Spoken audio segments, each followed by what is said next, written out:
Well, Indonesia has been seeing a wave of layoffs, but this comes even amid above 5% growth, strong consumer demand, and continuous trade surplus. So, how is Indonesia's economy really performing? To get a better sense and assessment on the health of Indonesia's economy, we are joined in the studio with Mas Teguh Wicaksono, who is still head of Mandiri Institute. Mas Teguh, thank you for joining us. Thank you for having me. Welcome to our show. Thank you. Now, let's talk about the Indonesia's economy that has been relatively healthy lately. The indicators are the continued growth above 5%. And then also we mentioned continuous trade surplus. Now we are also seeing a wave of layoffs. Mas Teguh. So let's start with the tech and startup industry. Are we seeing this wave of layoffs? Why are we seeing this wave of layoffs in startups? I think regarding the fintechs or tech companies, I think if we look on recent weeks or even recent days, I think there have been like negative sentiments across the tech industries, even in the globe. I mean, in the developed countries. So one factor that I think might affect these things is because of this rising inflation that might affect the performance of the tech companies in developed countries. And also at the same time, given this rising inflation, so consumers in the developed countries, they hold their spending, affects their performance. But at the same time, monetary authorities across the globe, all the central banks, raise interest rates. So it might affect as well, the appetite of the venture capital. So the money flows to fintech or tech companies now much lower than before. So it's sort of, like winter is coming for these tech companies. But again, in the context of Indonesia, I think they somehow got the bad sentiments, from the globe. And also if we look at on the current situation, like the FTX bankruptcy, it's I think affects all of the, the sentiment towards the tech company. And I think that's the reason why we've seen like mass layoff on these tech companies. Okay, as you described, the global condition remains challenging. Yeah. And we saw earlier that Shopee has conducted the third wave of layoffs this year. So are we still seeing more layoffs from tech industry and startup this year and later?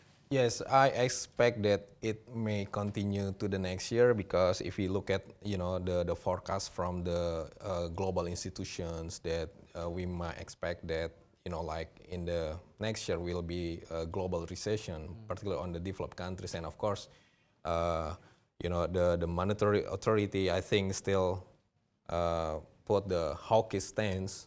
They will continue to increase interest rates. So this will affect the capital flow to the tech sectors. So and it might affect also the performance and also the the employees. Okay, let's talk about the industry sector, Mas Teguh. The textile industry has been impacted so much by the global conditions that remain challenging right now. What are the reasons behind this?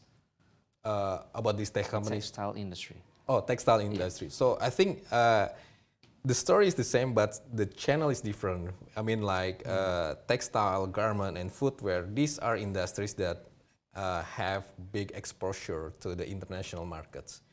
For instance, like this is also the major industry that export a lot of Indonesia's product outside, overseas. So I think the story is the same about this global economic downturn and also recession, potential recession. So basically affects, the demand for textile industry, but the channel is different. On the tech companies, it's more on the capital markets, the venture capital interest appetite, risk appetite toward these tech companies. Meanwhile, on the textiles, garment, and probably we might expect footwear industry, the channel is through the trade channel, but the cost is the same. Okay, so does that mean the other industrial sectors will be prone to layoffs as well, Mas Teguh? Yeah, I think so, but likely, I mean, like some industries are more capital intensive. So for instance, like industry that rely on imported inputs, they will be affected because of this, depreciation, the exchange rate. For instance, like chemical, I think it might be affected as well. But I'm not sure that they will, do the mass layoff like the labor-intensive industry, because in labor-intensive industry like textiles, the margin is very small. The margin. So I think that's other industry that might be affected. Another one I think is wood and wood products. These are also affected by the weakening of the exchange rate and also the recession, the global economic downturn.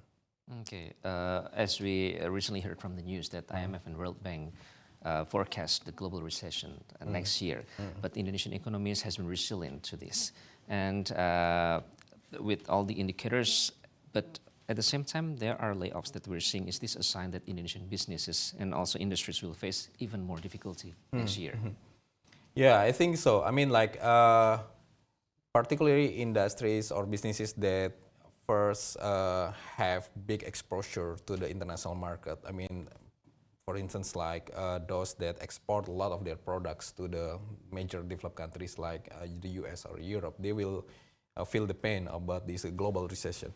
Another one, I think, industries that relate with use imported inputs, because the exchange rate risk might affect the input costs. So, for instance, like chemical and pharmaceutical, this might be affected by this weakening of Indonesian rupiah. Another one is, I think, commodity prices. It might affect. I mean, the global downturn might affect this industry, but it's more on the price corrections, because if we look at in the beginning of this year, I think commodity prices increased very high. Yeah. So we will see the price correction in the next year.